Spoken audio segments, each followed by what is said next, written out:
Ang ganda ng part na to. Yes! I love it. This is so Busan. Busan Sky, 100 most visit tourist spots in Korea. Dito na tayo. Second tallest building in Korea. Of course! This is the place he seen it before. Oh! Second, third, fourth tallest buildings in Korea. For our lunch, shabu-shabu. Shabu all day. Ikaw, may favorite K-drama Like ka ba? sinasabi, uncontrollably fast. Ayan, yan! Ikaw dyan, nagki-K-drama ka ba? Oh my God! Oh my Crash God! Landing. Nakita ko Yung highlight ng Noche Buena, yung pa-tornado. Ano yung favorite mong ginawa natin so far today? So far today, magpahinga. No, yung Arte Museum. Ay, yun talaga. Yung nightlife ko. Kasi Tari, nightlife agad.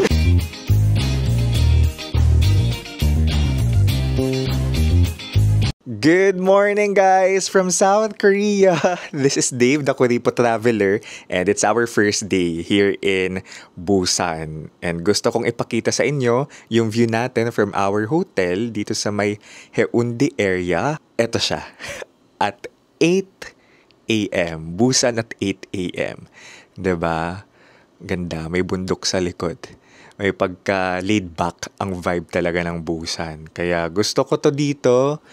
Like, it feels home. Lagi kong sinasabi, it feels home. Parang niyayakap ka lang ng city.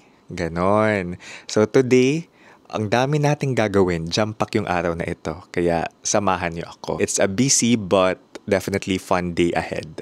Guys, if you will travel to Korea or anywhere else in the world, you can book your activities, eSIM, and other travel essentials on Klook and use my promo code DaveGinukluk for discount. For hotels, you can book on Agoda and use my promo code DaveAgoda for 10% off. Ilalagay ko sa comment section yung links ng eSIM for internet, hotel, and activities na you can book for your Korea travel. Very simple lang yung breakfast natin. Of course, di pwedeng mawala yung cereal with yogurt. Tapos ilagyan ko pa ng gatas yan. Pero maraming options. So tara, kain na tayo, guys. Kain tayo. So again, this trip, guys, is with Korea Tourism Organization. So may mga kasama tayong K-creators from the Philippines. I'm just excited to experience all of this with these people that I just met. Sarap ng itlog, scrambled egg, and then bacon.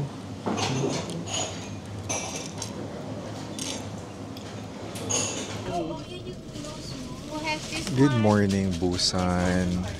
Ito ang bilis ng mga pangyayari, guys. Good morning, everyone. Dito tayo sa bus. Good morning. Not yet raining, so we could do drone shooting over the skywalk. Wow! The staff of Korean are there waiting for you. Do amazing drone shooting, okay? Let's go. And then just in case.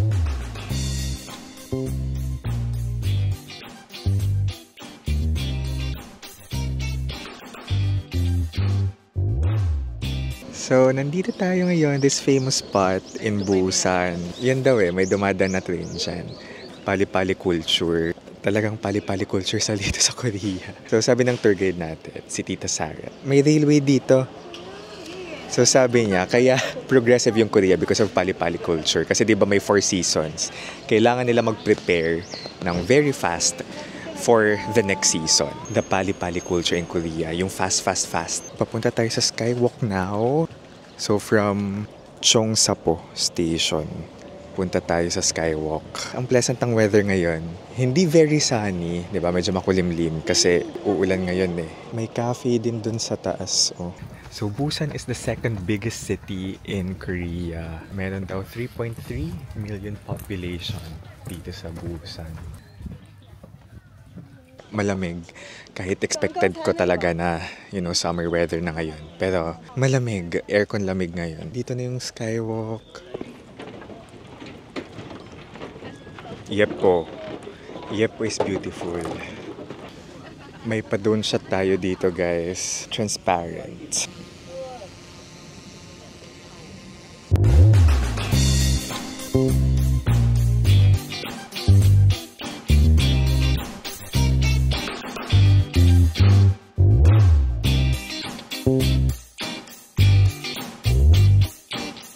May mga restaurants doon. Ang ganda ng ano dito vibe. Ito yung pwede ka magmuni-muni. Magpaka main character. Papabilog siya. Lakad ka lang from there hanggang dun. Namnamin nyo yung view. Tapos dito may exit. Ayun si Jad, nagmo-moment lang siya. Balik tayo sa pali-pali culture. Kanina napaisip ako like, kung may winter, kung may 4 seasons ba yung Pilipinas? Ayan. Kung may 4 seasons ba ang Pilipinas, mas progressive kaya tayo. Dito, sa Korea, yun yung sabi ng tour guide natin. Kaya sila progressive because of their pali-pali culture. Na-point out nga niya yung Filipino time. Kilala din pala tayo mga Pinoy sa Filipino time. Late, sa kanila kasi advanced. May impression silang mas laid back tayo sa Philippines. And maybe because of the weather too. Paisip lang ako. Of course, aside from the major problems like, you know, corruption, pagnanakaw sa kaban ng bayan, incompetent leaders, may kinalaman ba yung klima ng bansa sa katayuan ng ekonomiya ng bansa? Ito, papunta na tayo sa Sky Capsule. Yan, may dadaan na train, you know?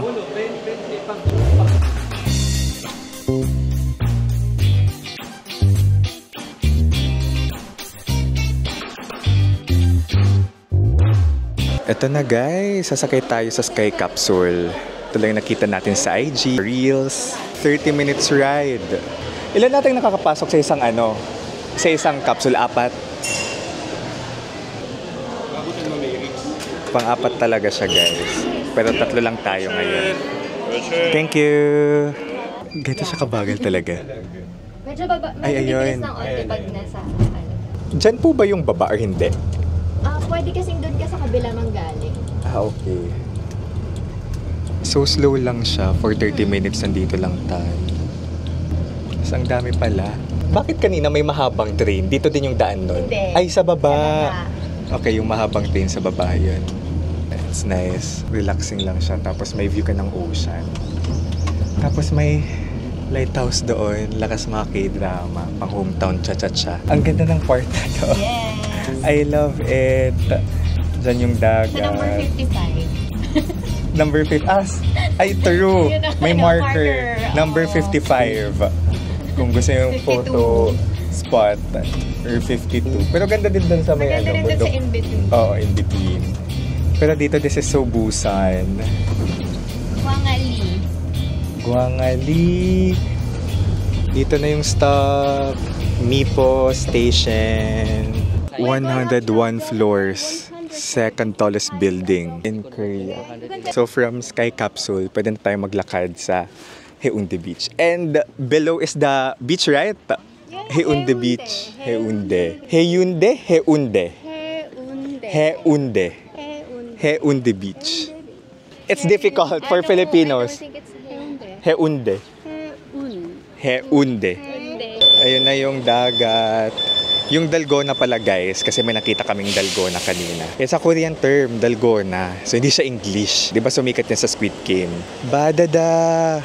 Ito ng ating next stop, Busan Sky. 100 most visit tourist spots in Korea. Let's go! Nasa elevator tayo guys, okay? 100th floor ng Busan, the Sky. Dito na tayo. Second tallest building in Korea. Ayun o, Haeundae Beach. Yes. 1.5 kilometers long. Wangali Bridge. Oh, Here You and Me. Here and you and me. Yogi Goo. Noah na. Romantic. Bababa na tayo sa highest Starbucks in the world. May photo booth. And my gosh, I can see Cha Eun-woo. My love.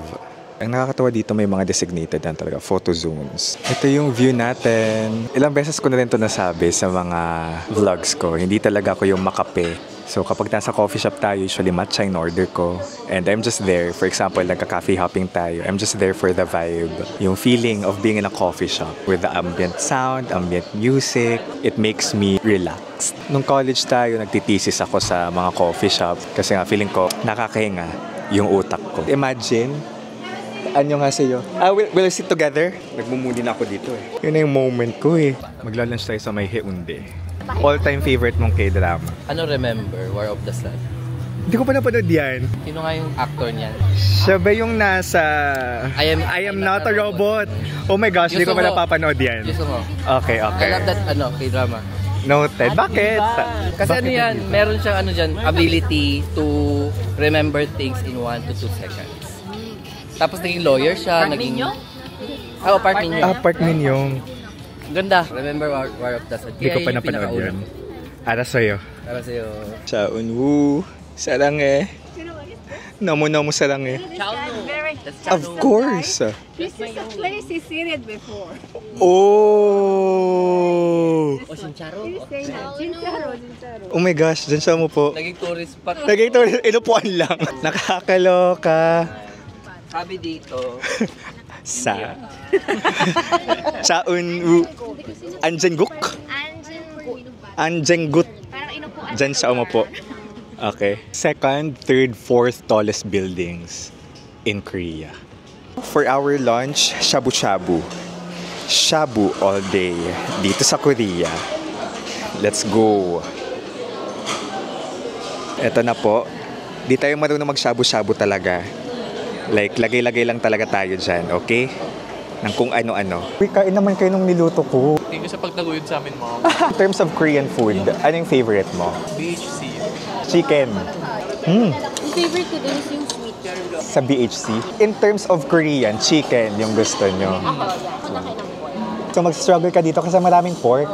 Shanty. No pork. No pork and beef. Chicken, tapos onting vegetables, and then seafood. Nasabi ko, kamukha niya yung anak ni Jesus Zaragoza. So sino mga artista yung nako-compare sa'yo? Wala. Yun talaga yung first impression ko, shocks. Kamukha yung anak ni Jesus Zaragoza. May iba pa ba? Aside from Kendra. Hindi ko po makita pero lagi na sinasabi sa Kylie Padilla. Oh, wait, nakita ko ngayon. Kylie Padilla. Pwede. Sa makeup lang. Pag wala, si Oh my God. Aljur. Pakilabas ang brilyante. Ay, oo nga. Oo nga, gets. Gets. Actually, Kylie na ngayon. Kylie na ngayon. God, di ba kamukha niya siya? Si Baku. Sino? Baku. Alam si Baku? Hero class 2. Si Baku yung red hair. Patingin nga ako. Kasi nanonood ako ng Big Hero yung season 1, pero yung season 2 hindi. O hindi niya makita. Wait. Hindi sa ayaw ko guys, sa mga bash niyo ako. Hindi ko lang talaga alam pa kasi.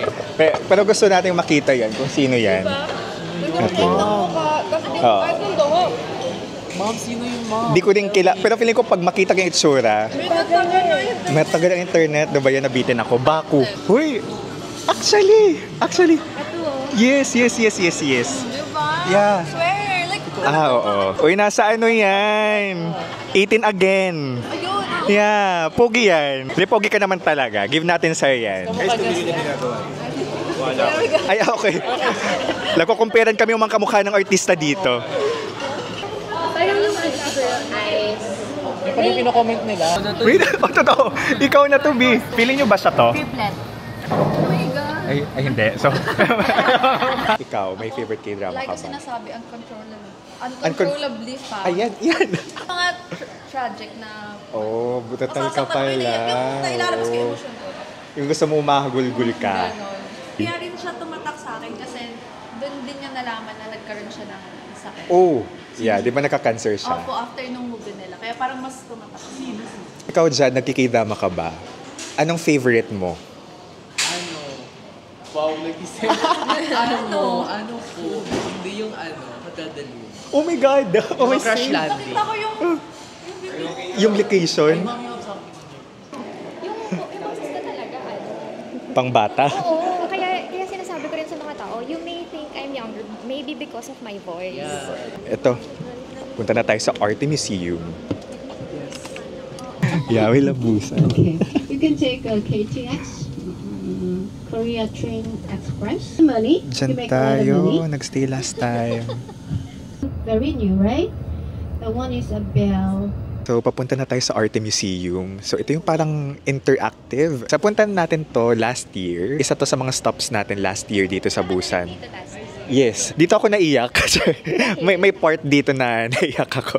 Yung dulo. Feeling ko surreal. Surrealness. Na nasa Busan ako. All expense paid. Ito yun. Arte Museum Circle. Dito na tayo sa loob, guys. Ito yung first stop.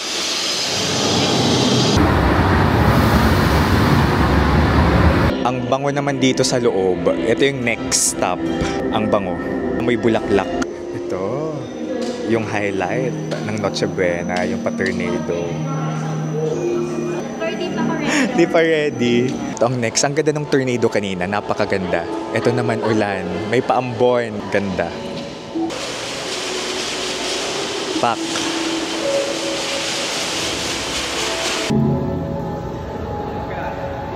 Ganda.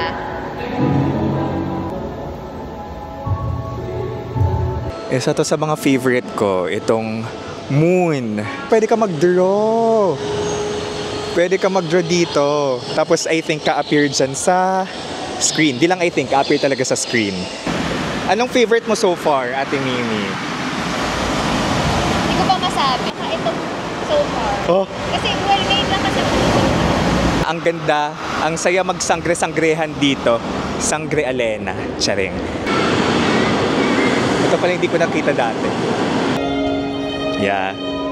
Sa area na to, naiyak ako kasi ang ganda. I remember this war flashbacks. May song na plinay nung nandito ako last time. Tapos about Busan, dynamic Busan. Tapos very surreal yung mga pakiramdam na nandito ako.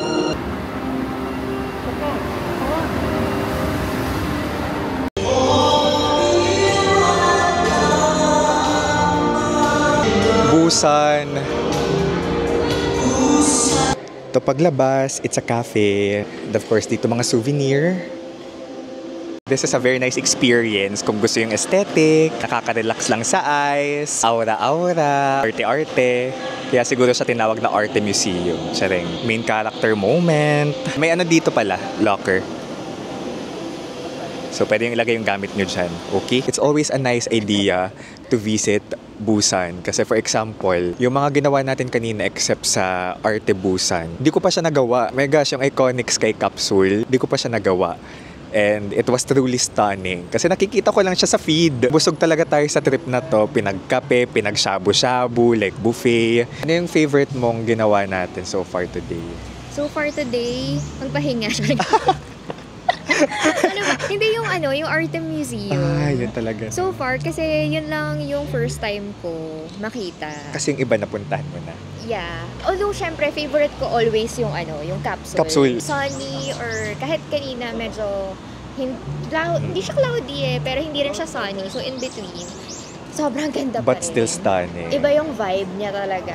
Tapos, very slow paced. So, nakatulong din sa amin. Diba? So, pagpahinga din tayo. Enough yung time para to take your photos. Even if hindi kayo content creator, like, enough yung time to take photos and sit in the view. Alam mo yun, makapag, tapos nabubuksan yung bintana, may cool breeze. Para sa hangin. Grabe, sobrang ganda ng colors. Put this on your no-skip itinerary. Yun din guys, yung favorite ko, yung Sky Capsule. So may recommendation yung tour guide natin, si Tita Sara. Sabi niya, tawagin na lang natin siyang Tita Sara. So yung reco niya ay yung exclusive dito. Nakalimutan ko yung pangalan. Pero may bulgogi siya sa pangalan. Exclusive Korea something na burger dito sa Loteria. Dito yung mga kasama nating cake creators from the Philippines. Heron, kumusta ka? Kumusta namang so far first day mo? Kasi patapos na experience natin. So ito si Heron, very famous TikToker to na umabot siya sa Korea. May mga batang nag-hi sa kanya kanina. Pero anyway, mga first impression or ano yung naramdaman mo generally? Super saya kasi isa din to sa dream country ko talagang puntahan, Korea. Pinaka nagustuhan mo about Korea so far? Siguro yung vibes nung paglalakad mo sa kasi gawa ng weather din. Kasi nag-expect ako ng napakainit. Ayun. Tapos syempre yung experience din ng yung Sky Capsule. Kasi gusto Sky ko Capsule. talaga siya. Lahat siguro tayo Sky Capsule yung favorite. Gusto ko talaga siyang masakayan. Gusto ko yung input mo na kahit yung naglalakad ka lang dito, no? Parang experience na siya. Nakakatuwa lang makasama itong mga cake creators. Like, iba-iba yung mga niche. Like, ayun, Sarah, siya? Parang transition things on TikTok. Meron ditong food mukbanger, si Jad. meron ditong lifestyle. Pero everyone, yung common thing of course is the enthusiasm sa Korea. Kung napapanood niyo ako since 2019, isa talaga sa mga pinakaunang vlog natin ay yung Korea, diba? Tapos 2022 nagbusan tayo. Like, paglabas ko talaga sa station, I felt I was being embraced by the vibe of the city. Christian, hello! Di ka pa pala na-expose sa vlog. Kumusta ka naman? First time mo sa Busan? First time. First time. Kasi dati, Seoul ka lang. Po. Pero plan ko po before, kaya lang malayo po kasi. That's why hindi ko nakakapunta dito. Ano so far yung nagustuhan mo dito? Yung nightlife po. Kasi nightlife agad. Kahit kagabi pa lang tayo. Kahit sa gabi. Kasi po sa Seoul, pag mga like 9 p.m. na, mostly sarado na. Tapos surprisingly kagabi, mga like 12 a.m. Marami pa rin mga bukas. So it's the nightlife for yes. you. Kumaparty ka ba sa person? Actually, hindi po masyado. Pero gusto mo lang yung vibe kagabi na yes. Dami pa rin bukas. Anong ginagawa mo sa social media? Actually, sa TikTok po, mostly affiliate po yung ginagawa. Affiliate? Yes po. So, mga posting ng products. Tapos minsan po pag may mga travel, konti lang pong videos. Katuwa nga yung diversity ng mga tao dito. Iba-iba po Iba-iba talaga. Ayun, K-pop fan ka rin? Yes po. So excited ka later yes. sa experience natin. Thank you, Christian. Sige, ulan mo nung course ko. Yeah, okay. Mukha akong eduk. More. Advertising. Malapit na. Broadcom ako. Ay, ano sa'yo? Halata pala sa'yo na broadcom ka? Seryoso? Halata sa voice. Gusto ko talaga mag-reporter. Pero feeling ko nakakapagod. Kaya pala, ano ka rin, sanay ka magsalita. One more. Pangwawabi. Paano wow? Yeah. Ito na yung burger natin. Loteria. Bakit kay chaotic? Kasi naman tinalat ng phone ko, yung power bank. Tapos siya nakita niya nakasil yung mga mask. Bumili siya ng mga mask. Tapos iwan niya yung cover ng mga na. Oh my God. Sabi namin, kailangan natin talaga si ma'am sa life natin. Si Harabuji. Business proposal. Anyong... Pressure kay Saba yan. Pressure saan? It's the first time na manonood tayo ng concert. Yeah, first time ko na manood ng concert dito sa Korea. So it's the Busan One Asia Festival. So are you ready, guys? So may mga makita tayong K-pop groups, K-pop stars. Nandito na tayo sa venue ng event. It's Bexco.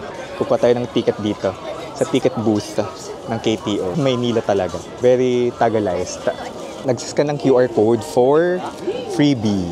So, meron tayo ditong pag-giveaway. Ito na yung ticket natin. Ayan, nagko-content si CJ. Dami may bit-bit na light stick. Kailan ba yung last concert ko? Last concert ko kay IU. Last year.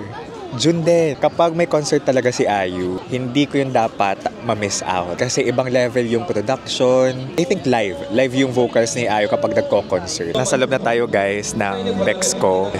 Ito pala, sa Korea, yung concert. Medyo tahimik. Di ba sa Pilipinas, sigawan talaga. Marinig mo lang yung kanta ng group, talagang hiyawan. Dito modest yung crowd. And wala pang mga tao sa harap namin. May pa-performance na agad. Pre-concert performance.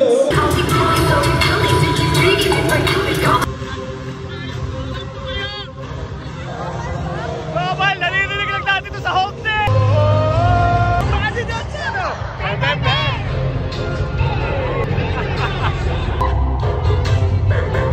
We had our first concert experience here in Korea, the Busan One Asia Festival. We saw K-pop stars perform live, Super Junior, Treasure, Daesung, and more.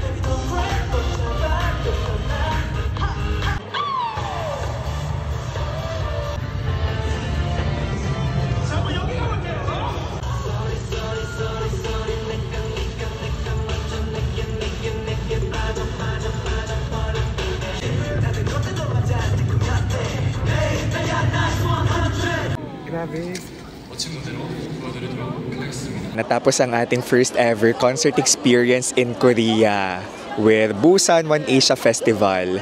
So kung kayo ay mag-Korea, magsusul or magbubusan, ng June, early summer. This is something that you can experience. So hindi lang ito isang araw, may different days din. May ibang araw din na may mga nag-perform din na ibang groups, soloist.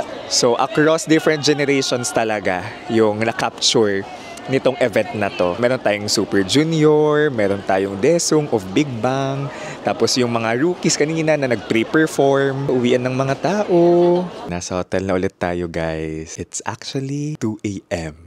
Nag-edit pa tayo ng videos, ng reels, nag-post ng pictures. Gusto ko this time sa trip na to, ma-post ko agad yung mga bagay-bagay. Of course, hindi ko pa na-post lahat. So, I'm happy na ma-share yung experiences natin dito. I love it every time I get to share my experiences with you. It's been a long day. Grabe, tapos na yung first day natin. Pero until ano naman tayo?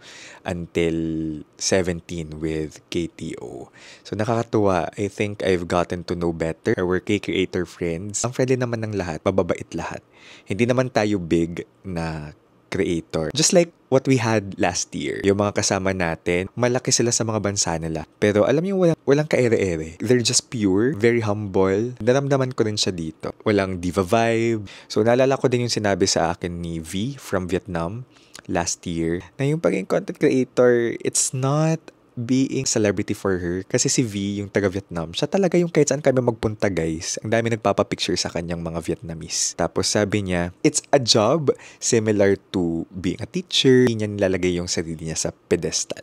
Ito din yung na-appreciate ko sa trip na to. Everyone's nice. Tomorrow, last day na agad natin dito sa Busan. Half day tayo, tapos punta na tayong Gyeongju. So maraming salamat guys sa pagsama sa akin dito sa Busan today. So this is Dave, the Kuripo Traveler, here from Busan. Matulog na tayo. Kita-kits tayo sa susunod na vlog. At samahan niyo pa ako kahit sa mga adventures natin sa Seoul kapag mag-solo trip na tayo.